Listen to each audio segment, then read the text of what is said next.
আর ওই রুমের ভিতরে আপনার অনেক লেখা, ওয়ালের মধ্যে খোদাই করে লিখছে। আমার মনে হচ্ছে যে এখানে কত লোককে যে রাখা হয়েছে এটা অনুভব করার মতো না। এক একজনের লেখার হাতের স্টাইল এক এক রকম।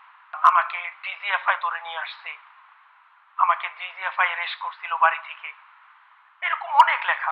আর অনেকে আমার নাম্বার লিখে রাখছে যে যদি সম্ভব হয় আমার পরিবারকে কেউ বললেন যে আমাকে যেন খোঁজ করে, আমাকে সরকার এখানে এইভাবে বন্দি করে রাখছে।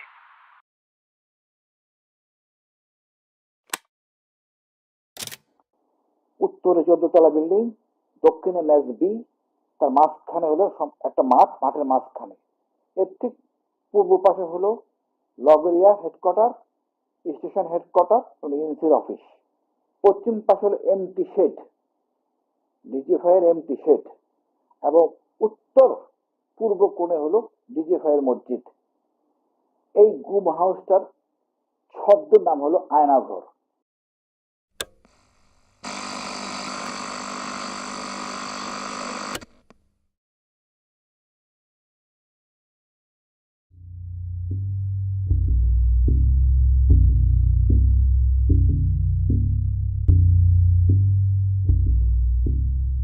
ঢাকায় ডিজিএফআই সদর দপ্তরের ঠিক পেছনে অদ্ভুত এক স্থাপনা।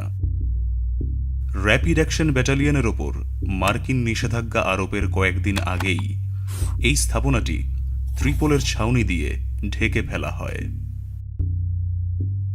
বাংলাদেশে বলপূর্বক অন্তর্ধান বা গুমের শিকার ব্যক্তিদের কোথায় আটক রাখা হয়? এই প্রশ্নের উত্তর খুঁজতে গিয়েই আমরা আয়নাঘর নামক এই গোপন কারাগারটির সন্ধান পাই। নেত্র নিউজের এই অনুসন্ধানটা শুরু হয় যখন মালয়েশিয়া প্রবাসী এক তরুণ আমাদের সাথে যোগাযোগ করেন। 2016 সালের মে মাসে গাজীপুরের কাপাসিয়া থেকে তাকে গুম করা হয়। এই খবরটা তখন স্থানীয় একটা পত্রিকাতেও প্রকাশিত হয় এবং তার ভাই থানায় একটা জিডিও করেন। বেশ কয়েক মাস পরে ভুয়া একটা মামলায় তাকে গ্রেফতার দেখিয়ে কারাগারে পাঠানো হয়। সেখান থেকে ছাড়া পেয়ে তিনি মালয়েশিয়ায় ফিরে যান। আমি শেখ মোহাম্মদ সেলিম, আমার গ্রামের বাড়ি গাজীপুর কাপাসিয়া 6 নং ওয়ার্ড। আমি মালয়েশিয়ান প্রবাসী। আমি 2008 সাল থেকে মালয়েশিয়াতে কর্মরত ছিলাম। 2015 সালের লাস্টে দিয়ে আমি দেশে যাই বিবাহ করার উদ্দেশ্যে। তো 2016 সালে 29শে মে আমি কাপাসিয়া ব্রাক ব্যাংকের পাশে বডি গ্যারেজে আমাদের গাড়ির বডির কাজ চলতেছিল। আমি এটা পর্যবেক্ষণ করতেছিলাম বিকাল আনুমানিক 4টা থেকে 5টার এরকম সময়। তো হঠাৎ করে 4-5 জন লোক, একটা গাড়ি আসলো, 4-5 জন লোক গাড়ি থেকে নামলো। তো ওনাদের হাতে একটা মনিটর ছিল। তো ওনারা আমার থেকে মেবি 10 ফিট ডিস্টেন্স ছিল দূরত্ব। তো অটোমেটিক আমার মোবাইলে একটা কল আসে। আমি মোবাইলটা বের করি, বের করার সাথে সাথে ওনারা আমার সামনে চলে আসে। সামনে আসার পরে আমাকে জিজ্ঞেস করে, আপনি কি শেখ মোহাম্মদ সেলিম? আমি বলি জি। তো 2 জন লোক আমার দুই পাশে আমাকে একরকম ধরার মতোই, বাট ধরে নাই। তো বললো একটু সামনে আসেন, কথা আছে। তো আমি যখন একটু সামনে যাই, তো ওনারা 2 জন আমাকে ধরে গাড়িতে উঠায় জোরপূর্বক। গাড়িতে উঠানোর সাথে সাথে আমার চোখ বেঁধে ফেলে, আমার হাতটা বেঁধে ফেলে পিছনে। তারপরে আরেকটা মোটা কাপড় দিয়ে আমার চোখ বাঁধে, তারপরেও একটা টুপি পরায়। তো আমি গাড়িতে ওঠার সাথে সাথে একজন আমাকে বলে, যখন গাড়িটা চলতেছিল, আমাকে বলে আপকো হিন্দি আতা হ্যায়? হিন্দি মে বাত করো। তো আমি তো একটু নার্ভাস ফিল করছি। তারপরে আমি বলছি যে আমার হিন্দি থোড়া থোড়া আতা হ্যায়। তারপরে ওনারা বাংলায় আমাকে কথা বললো, জিজ্ঞেস করলো। তো বিভিন্ন কথা বললো, জিজ্ঞাসাবাদ করলো। তো গাড়ি খুব স্পিডে চলছিল, আমার নিঃশ্বাস বন্ধ হয়ে যাচ্ছিল। আমি ওনাদেরকে বললাম যে আমার নিঃশ্বাস বন্ধ হয়ে যাচ্ছে। তখন ওনারা টুপিটা একটু উপরে উঠায় দেয়। তো রাস্তার পথিমধ্যে আপনার আমাদের রাজেন্দ্রপুর বাজারে একমাত্র রেল ক্রসিং আছে, যেটা খুবই গাড়ি চললে খুবই আপনার মানে শব্দ হয় আর অনুভব করা যায়। যেহেতু আমি দীর্ঘদিন এই লাইনে আমাদের গাড়ির ব্যবসা ছিল, তো ওইখানে আসার পরে আমি অনুভব করতে পারি যে আমি রাজেন্দ্রপুর বাজারে রেল ক্রসিংয়ে আসি, একটু সামনেই আমাদের সেনাবাহিনী ক্যান্টনমেন্ট, ওইখানে উঁচু উঁচু আইল্যান্ড আছে। তো ওই আইল্যান্ডে যাওয়ার পরে আমি পুরোপুরি কনফার্ম যে আমি আপনার ক্যান্টনমেন্টের ভিতরে আছি। তো ক্যান্টনমেন্টের মেবি লাস্ট চেকপোস্টে ওই গাড়িটা সিগন্যাল দেওয়া হয়। পিছনে গাড়ি ছিল নাকি ওইটা আমি দেখি নাই, পরে শুনতে পারছিলাম। আমি যখন বের হয়েছি তখন অনেকে বলছিল 2টা গাড়ি ছিল, বাট আমি একটা গাড়ি দেখছিলাম। তো যখন ক্যান্টনমেন্টে গাড়িটা ব্রেক করা হয়, তো সম্ভবত সেনা অফিসার কথা বলতে চাচ্ছিল, বাট ওনারা কথা বলতে রাজি না। পিছনের গাড়ির সাথে হয়তো বা ওনারা কথা বলার পরে আবার গাড়ি রানিং হলো, চলতে থাকলো। তো ওইখান থেকে মেবি 5 মিনিট ডিস্টেন্স, এতটুক জায়গা যাওয়ার পরে আমাকে গাড়ি থেকে নামানো হয়। গাড়ি থেকে নামানোর পরে আরেকটা গাড়িতে উঠানো হয়। শেখ মোহাম্মদ সেলিমের জবানবন্দিটা খুবই গুরুত্বপূর্ণ, কারণ এই প্রথমবার গুম থেকে ফিরে আসা একজন সার্ভাইভার প্রকাশ্যে তার অভিজ্ঞতা নিয়ে কথা বলছেন। কারা তাকে ধরে নিয়ে গেল, ঠিক কোথায় রাখলো, এসব প্রশ্নের উত্তর তার জানা ছিল না, কিন্তু অনেক খুঁটিনাটি বিষয় তার মনে ছিল। কাপাসিয়া, রাজেন্দ্রপুর, গাজীপুর, ঢাকা, এই রাস্তাটা তার আগে থেকেই খুব পরিচিত ছিল, কারণ তিনি নিজে এক সময় এই রুটে বাস চালাতেন। কাজেই চোখ বাঁধা থাকলেও তিনি অনুমান করতে পারছিলেন গাড়িতে করে তাকে কোন দিকে নিয়ে যাওয়া হচ্ছে। আমার ক্যালকুলেশন অনুযায়ী, আমার ধারণা অনুযায়ী আমাকে হোটেল রেসিডেন্স তা আর নৌবাহিনীর ক্যাম্প, কর্মীতলা হসপিটাল, এই এরিয়ার মধ্যে আমাকে নিয়ে আসছে। আমাকে মেন রুট থেকে সম্ভবত, মানে আমার ওই গাড়িটা যখন ঘুরানো হয় তখন আমি ফিল করতে পারছি ডানে হতো বা বামে যে কোনো একটা জায়গায় ঢুকিয়ে দিল গাড়িটা। তো আমার মনে হয়েছিল যে নৌবাহিনীর ক্যাম্প প্লাস কর্মীতলা হসপিটাল, যে কোনো আশেপাশে। যখন আপনার মেন রোড থেকে ঢুকানো হয়, ওইখানে আমি 2টা আইল্যান্ড ফিল করতে পারি, প্লাস একটা চেকপোস্টও ছিল যেখানে ওনারা গ্লাস একটু নামিয়ে কথা বলে। তো গাড়িটা খুবই স্লোলি চলছিল, মোটামুটি আপনার 10-15 মিনিট গাড়িটা চলার পরে, বা আরও কম সময়, বাট আমি একজ্যাক্টলি ইয়েটা বলতে পারবো না। তো গাড়িটা যে কোনো এক জায়গায় ব্রেক করা হয়। ব্রেক করার পরে আমাকে গাড়ি থেকে নামানো হয়। নামানোর পরে আপনার কেচি গেট বলে আমাদের, যেটা আমাদের বাংলাদেশে কলিপসেবল গেট যেটাকে বলে আর কি, আপনার ওই গেটটা খোলা হয়। তো আমি শব্দ ফিল করতে পারি, যেহেতু আমি দীর্ঘদিন ওয়েল্ডিংয়ের সাইটে জব করেছি মালয়েশিয়াতে। তো ওই দরজাটা খোলা হয়, খোলার পরে সিঁড়ির মতো জায়গা দিয়ে আমাকে একটু নামানো হয়। নামানোর পরে অনেক জায়গা আমাকে ঘুরানো হয়। তো এক জায়গায় নিয়ে আমাকে বসানো হয়। কিছুক্ষণ বসিয়ে রাখার পরে আপনার আমার নাম টাম জিজ্ঞেস করা হয়, আমার প্রেশার মাপা হয়। আমার প্রেশার মাপা আমি তো আর দেখি নাই, বাট ওনারা এখানে আপনার মেডিকেল ইকুইপমেন্ট লাগিয়ে ওনারা চেক করে। সেলিমকে যেখানে নিয়ে যাওয়া হয় সেই জায়গাটার ব্যাপারে বেশ কিছু সূত্র তার এই সাক্ষাৎকারে আছে।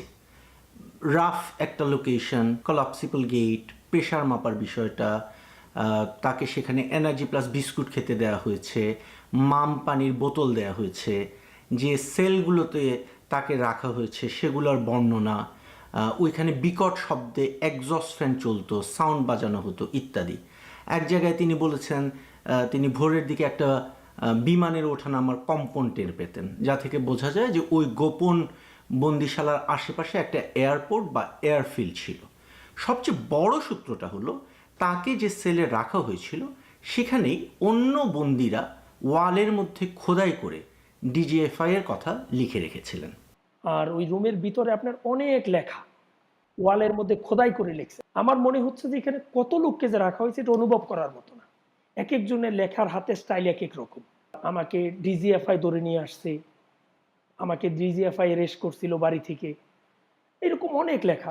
আর অনেকে আবার নাম্বার লিখে রাখছে যে যদি সম্ভব হয় আমার পরিবারকে কেউ বললেন যে আমাকে যেন খোঁজ করে, আমাকে সরকার এখানে এইভাবে বন্দি করে রাখছে। সেলিমের ইন্টারভিউ থেকে নেওয়া সূত্রগুলো ধরে আমরা র্যাব, পুলিশ এবং ডিজিএফআই এর বেশ কয়েকজন অফিসারের সাথে কথা বলি। তাদের মধ্যে কয়েকজন আমাদের বর্ণনা শুনে এই স্থাপনাটা চিনতে পারেন এবং তারা আমাদেরকে বলেন এই গোপন কারাগারটির নাম হলো আয়নাঘর। এই কারাগারটিতে প্রায় 30টির মতো সেল আছে এবং বেশ কয়েকটি সাউন্ড প্রুফ ইন্টারোগেশন রুম আছে যেখানে বন্দীদের নির্যাতন করা হয়। এখানে আটক ছিলেন বা এখনো আটক আছেন এমন কয়েকজন বন্দীদের বিষয়ে আমরা জানতে পেরেছি। এদের মধ্যে একজন হলেন লেফটেন্যান্ট কর্নেল হাসিনুর রহমান। আমার নাম লেফটেন্যান্ট কর্নেল মোহাম্মদ হাসিনুর রহমান, বীর প্রতীক। সেনাবাহিনীতে 28 বছর চাকরি করেছিলাম, তারপর বরখাস্ত। সাবেক সেনা কর্মকর্তা হাসিনুর রহমান এখন পর্যন্ত 2 বার গুম হয়েছেন। প্রথমবার গুম থেকে ফিরে আসার পর 2018 সালের অগস্ট মাসে তিনি দ্বিতীয়বার গুম হন। মিরপুর ডিওএইচএস থেকে তাকে অপহরণ করা হয়। 1 বছর 6 মাস 14 দিন আয়নাঘরে বন্দী ছিলেন হাসিনুর। আমি যেহেতু আগে চাকরি করছি ঢাকা শহরে, মিলিটারি পুলিশের অফিস অফিসার ছিলাম আর্মি এমপি ইউনিটের, তা আমি এলাকাটা চিনে ফেলি, স্থানটাও চিনে ফেলি। যে নতুন যে কমপ্লেক্স গুম হাউজের, সেটা হলো 5টা করে রুম, প্রতি 5টা রুমের সাথে একটা করে বাথরুম। যেই পাশে আমি ছিলাম, অর্থাৎ পশ্চিম পাশের 5টা রুমের সাথে যেই বাথরুম, সে বাথরুমে 2টা প্যান আছে, একটা লো প্যান, একটা হাই কমোড। আমি হাই কমোডের উপরে উঠে একজস্ট ফ্যান দিয়ে বাইরে তাকাই, আমি দেখতে পাই পুরান বিল্ডিং এবং আমি চিনতে পারি মোটামুটি এর এলাকাটা কোনটা। এটা হলো সম্পূর্ণ কমপ্লেক্সটা হলো উত্তরে 14তলা বিল্ডিং, দক্ষিণে মেজ বি, তার মাঝখানে হলো একটা মাঠ, মাঠের মাঝখানে এর ঠিক পূর্ব পাশে হলো লগরিয়া হেডকোয়ার্টার, স্টেশন হেডকোয়ার্টার এবং এনসির অফিস। পশ্চিম পাশে হলো এমটি শেড, ডিজিএফআই এর এমটি শেড, এবং উত্তর পূর্ব কোণে হলো ডিজিএফআই এর মসজিদ। এই গুম হাউসটার ছদ্ম নাম হলো আয়নাঘর। আয়নাঘরের বর্ণনা দিতে গিয়ে হাসিনুর রহমান বলছেন, এখানে 2টি সেকশন আছে, 10টি রুমের নতুন সেকশন এবং 16টি রুমের পুরনো সেকশন। সামরিক ও বেসামরিক ব্যক্তিরা এখানে প্রহরীর কাজ করেন। আমরা যখন হাসিনুর রহমানের সাক্ষাৎকার নেই, তখন সবচেয়ে স্ট্রাইকিং বিষয়টা ছিল যে তার দেওয়া বর্ণনা এবং শেখ মোহাম্মদ সেলিমের দেওয়া বর্ণনা অনেকটাই মিলে যায়। তো রাতে আমাকে এনার্জি প্লাস বিস্কুট দেওয়া হয়। এনার্জি প্লাস বিস্কিট দেওয়া হয়তো মাঝে মাঝে। একজ্যাক্টলি আমি আপনাকে 2 দিন 3 দিন এটা বলতে পারবো না, যেহেতু সূর্যের আলো বাতাস কোনোটাই আমি ফিল করতে পারি নাই। কখন সময় যাচ্ছে, কি হচ্ছে, মানে ওইটা আসলে আপনার অনুমান করা যায় না। তারপরও খাবারের যে সময়টা, এটা অনেক সময় দেখা যাইতো যে খুব ক্ষুধা লাগছে, খাবার দিচ্ছে না, আবার দেখা যাচ্ছে কিছুক্ষণ আগে খাইলাম আবার খাবার দিল, মানে এমন একটাই অবস্থা। খাবারের কন্ডিশন খুব ভালো ছিল। আপনার খাবার খুব ভালো খাবার দেওয়া হইতো। 1 বোতল করে মাম ওয়াটার দেওয়া হইতো। নর্মাল আমাদের যে মামের বোতলগুলি আছে, যেগুলি, এই বোতলগুলি দিত। একটা বিমান ল্যান্ড করতো, মানে বিমানের মতো একটা শব্দ হইতো, আমার মনে হচ্ছিল যে বিমানটা ল্যান্ড করে। তার সাথে কিন্তু রানওয়ে, যে তেজগাঁও রানওয়ে বলে, তো ওইখানকার নর্মাল রুটিন প্লেন, এয়ারফোর্সের বা আর্মি এভিয়েশনের সেসনাগুলি উদ্যান বা নামার জন্য এই শব্দগুলি শোনা যেত। আর ফ্যান বন্ধ করলে, আপনাকে আরেকটা জিনিস বলি, অনেক লোকের কান্নার শব্দ আসে, কিন্তু ওইটা ফ্যান ছাড়া থাকা অবস্থায় বোঝা যায় না। ফ্যানটা বন্ধ করলে কান্নার শব্দ শুনতে পাই। আর যখন টয়লেটে নিয়ে যায় তখনও ওনাদের কান্নার শব্দ শোনা যায় না। কারণ হলো ওই সময় আপনার ফ্যান বাইরে, আপনার রুম থেকে যখন আমাদেরকে বের করতো চোখ বেঁধে, ওইখানের শব্দটা আরো বিকট হইতো। কোনো কিছু যাতে শোনা না যায় এবং ভিতরে কোনো শব্দটা বাইরে না যায়, এটা বড় একজস্ট ফ্যান ইউজ করে, খুব বড় বড়। যেমন ওই প্রতি 5টা রুমের সাথেই 2টা একজস্ট ফ্যান, অর্থাৎ ওই 10টা রুমের সাথে 4টা একজস্ট ফ্যান, যাতে কোনো শব্দ ভিতর থেকে বাইরে না যায়, বাইরের শব্দ ভিতর থেকে ভিতরে না আসে। ওই রুমটা আপনার খুব ভিতরের জায়গাটা সম্ভবত 10 ফিট স্কোয়ার হবে, খুব উঁচা। আর রুমে আপনার কোনো জানালা নাই, একটাই দরজা, আপনার একটা গ্রিলের দরজা আর একটা কাঠের দরজা। একটা এক্সজস্ট ফ্যান আছে উপরে, আর উপরে একটা মাত্র লাইট ছিল একেবারে উপরে ছাদের মধ্যে। 16 রুমের কমপ্লেক্সটা খুব পুরানো আমলের, অনেক পুরো। আমি 90 সালে ছিলাম আর্মি এমপিতে অফিস অফিসার হিসেবে, তখন আমি এটা এরকমই দেখি। এটা উচ্চতা 18 ফিট, দেওয়ালগুলি মসৃণ, প্রত্যেকটা রুমের সাথে একটা করে লাইট আছে এবং একজস্ট ফ্যান আছে একটা করে। এর পার্থক্য হলো নতুন রুমের সাথে এটার বড় বড় মোটা মোটা শিক, যেটা নতুন রুম করা হয়েছে একটা শিকটি একটু তুলনামূলকভাবে চিকন, লোহার দরজা, তারপরে হলো আপনার বড় কাঠের দরজা, কাঠের দরজার মাঝখান দিয়ে আছে আপনার ছিদ্র, যা দিয়ে দেখা যায় ভিতরে কে কি করে বা কি করতেছে ইত্যাদি। বাংলাদেশের সামরিক বাহিনীর সাথে সম্পৃক্ত একজন কর্মকর্তার মাধ্যমে আয়নাঘরের কিছু ছবি আমরা সংগ্রহ করেছি। আমাদের সংবাদ সূত্রের গোপনীয়তা ও নিরাপত্তার জন্য এই ছবিগুলো কখন কিভাবে তোলা হয়েছে তা আমরা প্রকাশ করছি না। আয়নাঘরের বন্দীদের এই রুমগুলোতেই রাখা হয়। নর্থ সাউথ বিশ্ববিদ্যালয়ের শিক্ষক মুবাশ্বের হাসান সিজার গত ৭ নভেম্বর ক্লাস শেষে বসুন্ধরার ক্যাম্পাস থেকে বেরিয়ে আগারগাঁওয়ের আইডিবি ভবনে যান তিনি। সেখান থেকে বের হবার পর নিখোঁজ হন মুবাশ্বের। সামরিক সূত্রের মাধ্যমে আয়নাঘরের বন্দীদের যে তালিকা আমরা পেয়েছি, সেখানে নর্থ সাউথ বিশ্ববিদ্যালয়ের শিক্ষক মুবাশ্বের হাসানের নাম আছে। তিনি গুম হওয়ার কিছুদিন পর ভারতের দ্য ওয়্যার একটি আর্টিকেল প্রকাশ করেছিল, যেখানে বলা হয়েছিল যে ডিজিএফআই তাকে ধরে নিয়ে গেছে। এছাড়াও সাবেক অ্যাম্বাসেডর মারুফ জামান এবং ব্যবসায়ী অনিরুদ্ধ রায়কেও এখানে বন্দী করে রাখা হয়েছিল। আয়নাঘরের বর্তমান বন্দীদের মধ্যে আছেন জামায়াত নেতা মীর কাসেম আলীর ছেলে মীর আহমেদ বিন কাসেম এবং গোলাম আজমের ছেলে আবদুল্লাহিল আমান আজমি। এই দুজনকে নিজের চোখে আয়নাঘরে দেখেছেন এমন কর্মকর্তাদের সাথে আমাদের কথা হয়েছে। Soon after the Holy militant incident, 3 men were picked up in a short period of time in August 2016. The first one was the son of Salahuddin Qaeda Chowdhury. Then there was the son of Amir Qasim Ali. Both of those men had been convicted, or about to be convicted in the International Crimes Tribunal. And the third one was Brigadier General Azmi, who was the son of Ghulam Azam, who'd also been convicted at the International Crimes Tribunal, but hadn't been executed. And in all 3 incidents, there was clear eyewitness testimony to clearly substantiate that they were picked up by law enforcement agencies. And immediately after each of them were picked up, the state agencies refused to acknowledge that they had done that. Effectively, they were secretly detained from the point at which they were detained. They hadn't been formally arrested. They weren't brought before the court. A few months after the 3 men were picked up and their whereabouts remained unknown and they're assumed to have been secretly detained, I managed to speak to a close associate of the Prime Minister, an individual who was in a position to have conversations with the Prime Minister and know about some of these kinds of secret dealings that took place. And he confirmed to me that these 3 men had been picked up by DGFI, a military intelligence agency, and were in secret detention, although he was unclear of exactly the whereabouts of these men right now. But he understood that at some point in time, they had been taken to the military interrogation unit, or he wasn't entirely sure of the exact name, but that's what he said. And they were definitely picked up at the behest of DGFI, having persuaded Sheikh Hasina what he called a cock and bull story, a concocted story, that somehow that these men were involved in militant activities and that they needed to be taken out effectively. সাধারণত এই 10 রুমের জন্য 2 জন লোক duty করে, আর 16 রুমের জন্য 2 জন duty করে। এই ডিউটির কাজ হলো 3 বেলা রুটিন ওয়াইজ বাথরুমে নেওয়া হয়। সকালে সাধারণত ডিউটি শুরু হয়, সকালের ডিউটিটা 4টা থেকে শুরু হয়, 8টা পর্যন্ত 4 ঘন্টা করে ডিউটি করে প্রহরীগুলি। একদিন সকালে, যেহেতু আমি মোটামুটি 10 জনের মধ্যে মোটামুটি একটু সম্মানী লোক, আমাকে ওই বাথরুমে নেবে, তা আমাকে নেওয়ার জন্য নিয়ে গেলেই ইতিমধ্যে বাথরুমের ভিতরে ছিল আরেকজন। তার দরজাটা খোলা হয়, আমি তখন দাঁড়ায় আছি, দাঁড়ায় দেখতেছি দরজাটা খোলা হচ্ছে, এবং ব্রিগেডিয়ার আজমিকে আমি দেখে ফেলি হাই কমান্ডের ওখানে।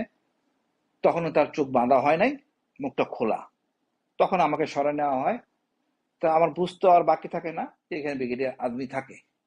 পরবর্তীতে আমি ওখানকার একটা ছেলের সাহায্য নিয়ে সমুদয় ব্যাপারটা বিস্তারিত জানি যে ব্রিগেডিয়ার আজমি ওখানে আছেন। আয়নাঘরে বন্দী ছিলেন এমন আরও 2 জনকে আমরা শনাক্ত করতে পেরেছি। এদের মধ্যে একজন হলেন বাড্ডা লিটন, যার সাথে সেলিমকে একই ঘরে রাখা হয়েছিল। দ্বিতীয়জন হলেন ইংলিশ মিডিয়াম স্কুলের একজন টিচার, যিনি সেলিমের পাশের ঘরে ছিলেন। তৃতীয় আরেকজন হলেন বংশালের যুবদল নেতা সোহেল, যার সাথে সেলিমের কথা হয়েছিল, কিন্তু তাকে আমরা পুরোপুরি শনাক্ত করতে পারিনি। ওই দিনটা খুব মারধর করার পরে আমাকে আর ওই রুমে নিয়ে যাওয়া হয় নাই, আমাকে আপনার আরেকটা রুমে নিয়ে যায়, অনেক দূর হাঁটায় নিয়ে যায়। অনেক দূর হাঁটানোর পর একটা রুমে নিয়ে যায় যেখানে প্রচণ্ড গরম ফিল করি প্রথম অবস্থায়। তো ওই রুমে যাওয়ার পরে আমি একজন ব্যক্তিকে দেখতে পাই।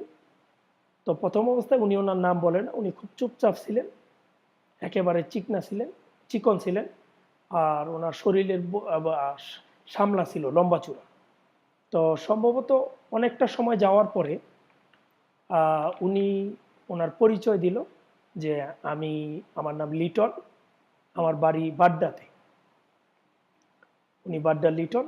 উনি সম্ভবত 2017 সালে বা 16 সালে বাংলাদেশ থেকে সরকারিভাবে অলিম্পিকে মার্শাল আর্টে অলিম্পিকে যোগ দেওয়ার জন্য যাওয়ার কথা ছিল। ওই আপনার ওইটাকে মার্শাল আর্ট বলছিল না এক্স্যাক্টলি, মানে ক্যারাতি বলছিল আর কি, তো আমি বুঝি নাই। তখন উনি মার্শাল আর্ট বললো আমাকে, ক্যারাতি সম্ভবত। বাড্ডা লিটন সম্পর্কে সেলিম যে বর্ণনা দিয়েছেন সেটার উপর ভিত্তি করে আমরা বিভিন্ন ডেটাবেজে এই বর্ণনার সাথে মিলিয়ে অনুসন্ধান শুরু করি। আমাদের অনুসন্ধানে শেখ মোহাম্মদ আবু সালে নামক একজনের সন্ধান পাই, যিনি ঢাকার একটা কারাতে স্কুলে প্রশিক্ষক ছিলেন। 2016 সালের নভেম্বরে র্যাব তাকে গ্রেফতার দেখায়। সে সময় অভিযোগ আনা হয় যে এই আবু সালে ওরফে লিটন ওরফে হুরাইরা একজন জিহাদি সন্ত্রাসী এবং তিনি আইসিসের কারাতে প্রশিক্ষক হিসাবে কাজ করতেন। আমরা তার ছবি সেলিমকে দেখাই এবং তিনি আমাদেরকে নিশ্চিত করেন যে এই শেখ মোহাম্মদ আবু সালেই সেই বাড্ডা লিটন যার সাথে তার আয়নাঘরে দেখা হয়েছিল। এখানে ঘটনার টাইমলাইনটা খুবই ইন্টারেস্টিং। জুন মাসের দিকে যে লোক ডিজিএফআই এর হেফাজতে ছিল, নভেম্বর মাসে তাকে র্যাবের হাতে গ্রেফতার দেখানো হয়েছে এবং সেটাকে আবার সন্ত্রাসবাদ বিরোধী অভিযানের একটা সাফল্য হিসাবে প্রচার করা হয়েছে। তো ওই বাড্ডা লিটনের সাথে মোটামুটি একটু সময় যাওয়ার পরে উনি আমার বিষয়ে জিজ্ঞাসাবাদ করলো। আমি বললাম, তো উনিও ওনার পরিবারের কথা বললো যে ওনার 2টা বাচ্চা আছে। উনিও মাঝে মাঝে খুব কান্নাকাটি করতো। তো আমি রাত্রে একদিন স্বপ্নে দেখলাম যে আমাকে পুলিশ তাড়া করছে, আমি আমার বাড়ির পিছন দিয়ে ওয়াল টপকিয়ে বের হয়ে গেছি। তো আমি এটা ওনাকে বলি। উনি আবার ওই যে আমার বাম পাশে যে ব্যক্তি ছিল ওনার সাথে ওই ফ্যান বন্ধ করার অবস্থায় কথা বলল। ওনার সাথে বলল যে সেলিম একটা স্বপ্ন দেখলো, তো তো উনি বলল যে এটা তো খুব ভালো সংবাদ, উনি খুব দ্রুতই মনে হয় মুক্তি পাবে। তো তখন উনি বলল যে টয়লেটের মধ্যে সব টয়লেটে, উনি বলছে যে ওনাকে যেই টয়লেটে নিয়ে গেছে ওইখানে উনি ওনার আম্মার নাম্বারটা লিখে রাখছিল। তো নাম্বারটা আমার এখনো মনে আছে। আমি কি নাম্বারটা বলবো আপনাকে? 017-140। ওই লিটন আর ওই ব্যক্তি কথা বলতো, আপনার নির্দিষ্ট একটা সময় আপনার ফ্যানটা একেবারেই বন্ধ করে দেওয়া হয়, একেবারেই নিঝুম হয়ে যায়, মনে হচ্ছিল যে আপনি পৃথিবী থেকে আলাদা কোনো জায়গায় আছেন, কোনো শব্দ নেই, একেবারেই নিঝুম হয়ে যায়। এটা নির্দিষ্ট মেবি আপনার 30 মিনিট 40 মিনিটের জন্য এই সময় কথা বলতো। তারা ওয়ালের মধ্যে আঘাত করতো, আঘাত করার পরে ওই পাশ থেকে কথা বলতো। ওনারা দরজার সামনে দাঁড়িয়ে, লিটন দরজার এখানে দাঁড়িয়ে ওনার সাথে কথা বলতো। মানে আমি যখন ওই স্বপ্নের ব্যাখ্যা বললাম তো উনি বলছে যে হয়তো উনি খুব দ্রুত ছাড়া পাবে। তো আমার নাম্বারটা টয়লেটে লেখা আছে, সব টয়লেটে। উনি বলছে যে সব টয়লেটে ওনার নাম্বার উনি লিখে রাখছে। তো আমি অনেক টয়লেটে ওনার নাম্বার দেখছি। তো উনি তখন বলল যে ওনার মা যেন সরকারের উচ্চ পর্যায়ের কর্মকর্তাদের সাথে যোগাযোগ করে, ওনাকে কাফরুলের আশেপাশে কোথাও রাখা হয়েছে। উনি ওই লিটন আমাকে বলছে যে উনি ইংলিশ মিডিয়াম স্কুলের একজন টিচার ছিলেন, এতটুকুই। মালয়েশিয়াতে আসার পরে আমি ওই নাম্বারে কল দিই, একজন বুড়া মহিলার সাথে আমার কথা হয়। উনি খুব কান্নাকাটি করে এবং আমাকে রিকোয়েস্ট করে আমি যেন ফোন না দিই। বললো যে আপনি যে ফোন দিয়েছেন আপনি তো বিপদে পড়ে যাবেন। তো আমি বললাম যে কেন? বলছে যে আমাদের বাসার নাম্বার সব নাকি, ওনার বাসার নাম্বার নাকি সব গভর্নমেন্টের আওতায় ট্যাকিং করা নাকি। উনি এটা বললো আমাকে। তো আমি বলছি যে আমি দেশের বাইরে থেকে, আর আমি তো কোনো অপরাধী না, আমার ভয় পাওয়ার কোনো কারণ নাই। সেলিম যে নাম্বারটাতে কল করে ওই ইংলিশ মিডিয়াম টিচারের মায়ের সাথে কথা বলেছিলেন, সেই নাম্বারটাতে আমরাও কল করি এবং নিশ্চিত হই যে সেটা তেহজিব করিমের মা মুমতাজ করিমের নাম্বার। 2016 সালের মে মাসে ঢাকা বিমানবন্দর থেকে তেহজিব করিম নিখোঁজ হন। 3 বছর পর 2019 সালের মে মাসে তাকে গ্রেফতার দেখিয়ে আদালতে হাজির করা হয় এবং অভিযোগ আনা হয় যে তিনি জিহাদি সন্ত্রাসবাদের সাথে জড়িত ছিলেন। আমরা ধরে নিচ্ছি যে এই এতগুলো দিন তিনি রাষ্ট্রীয় হেফাজতে গুম ছিলেন।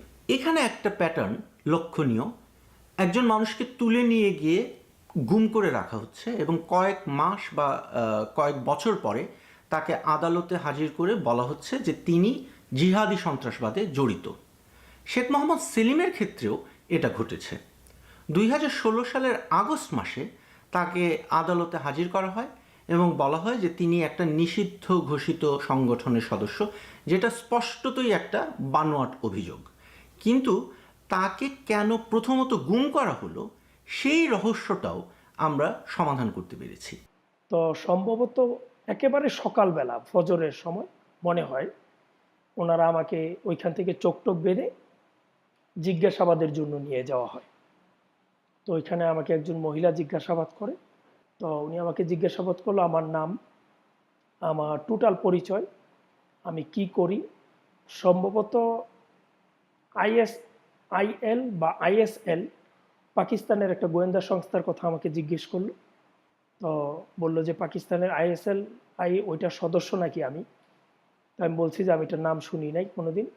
তো পরে ওনারা আমার বয়সটা নিয়ে, মানে আমার নাম জিজ্ঞেস করলো, আমি বললাম শেখ মোহাম্মদ সেলিম। তো আমার পিতার নাম, তো ওইটা অনেকবার আমাকে জিজ্ঞাসা করলো। তো পরে ওনারা মানতে চাচ্ছিল না যে আমার জন্ম তারিখ 1/1/1990।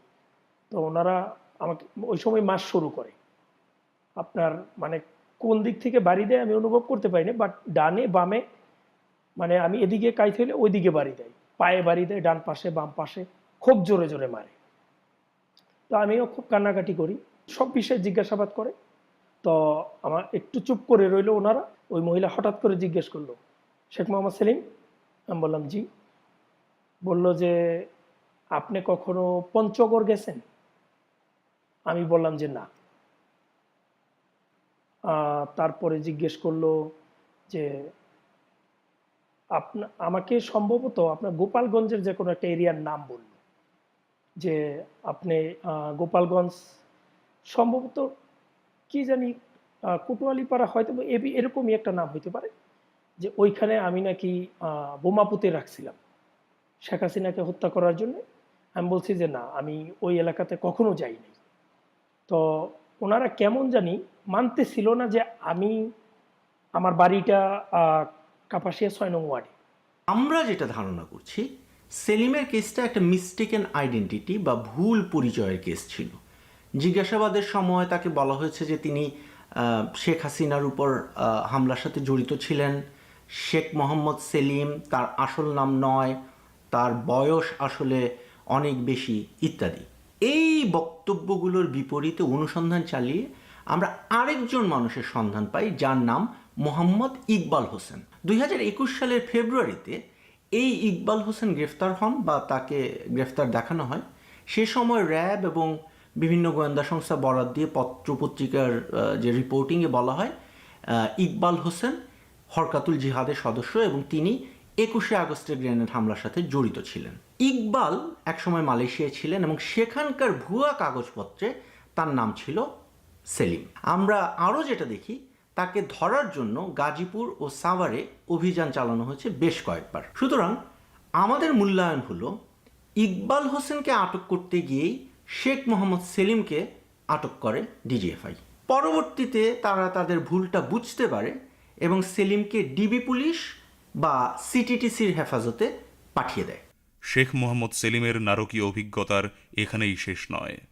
সিটিটিসির হেফাজতে হস্তান্তর করার পরে তাকে ঢাকার মিন্টো রোডের ডিবি কার্যালয়ে নিয়ে যাওয়া হয়। সেখানে তার অভিজ্ঞতার বর্ণনা থাকছে এই প্রতিবেদনের দ্বিতীয় পর্বে। পর্বটি দেখতে চোখ রাখুন নেত্র নিউজের ইউটিউব চ্যানেলে। নেত্র নিউজের এই অনুসন্ধানে প্রাপ্ত তথ্যগুলো নিয়ে আমরা কথা বলেছি হিউম্যান রাইটস ওয়াচের সাউথ এশিয়া ডিরেক্টর মীনাক্ষী গাঙ্গুলির সাথে। In our work on enforced disappearances, obviously we've known that there are these secret sites. It is still devastating to know that it exists with the full knowledge of the military, in the military compound. And we hope that very quickly now, there is an investigation, not only on this site, but on others. The people that are being held here, and so many have been held here for years, their families are still waiting for them to come home, should be immediately released. And then there should be a proper investigation into who's responsible. বাংলাদেশের সামরিক বাহিনীর সাথে সম্পৃক্ত একজন কর্মকর্তা আমাদের নিশ্চিত করেছেন যে আয়নাঘর নামক গোপন কারাগারটির পরিচালনার দায়িত্বে আছে ডিজিএফআই এর counter terrorism intelligence bureau CTIB. 2016 সাল থেকে এখন পর্যন্ত বাংলাদেশ সেনাবাহিনীর ব্রিগেডিয়ার জেনারেল র্যাঙ্কের 4 জন কর্মকর্তা সিটিআইবির পরিচালক পদে ছিলেন। এই সময়কালে ডিজিএফআই এর মহাপরিচালক পদে দায়িত্বে ছিলেন মেজর জেনারেল র্যাঙ্কের 4 জন কর্মকর্তা। নেত্র নিউজের পক্ষ থেকে এই অনুসন্ধানের বিষয়ে ডিজিএফআই এর বক্তব্য চেয়ে সংস্থাটির মুখপাত্রের সাথে যোগাযোগ করা হলেও তিনি কোনো বক্তব্য দেননি। ভাই ভালো আছেন? ভাই আপনার কাছে তো আসলে কোনো কিছু দাবি করি না, শুধু একটাই চাওয়া, একটাই দাবি, যে আমাদের এই নিউজটা যেন এমনভাবে উপস্থাপিত হয় জনসাধারণের সামনে বা ওয়ার্ল্ডের সামনে, এমনভাবে উপস্থাপিত হয় যাতে করে এই বাংলাদেশে যতগুলা মানুষ গুম হয়েছে, যতগুলা মানুষ ক্রস ফায়ারে আসামি হয়েছে, মারছে তাদেরকে, যারা এখনো গুম আছে, এই মানুষগুলার ভাগ্যের যেন একটা পরিবর্তন আসে, আর ভবিষ্যতে যেন এমন বিপদে বা এমন নির্যাতন নিপীড়নের শিকার যেন বাংলাদেশের কোনো মানুষ না হয়। আপনার কাছে আমার এটাই চাওয়া। আমি তো মন থেকে চাই যে আমার মতো এমন যারা নির্যাতিত নিপীড়িত প্রত্যেকটা মানুষ আইসা কথা বলুক আপনাদের সাথে, কিন্তু কেন জানি সবাই ভয় পায়।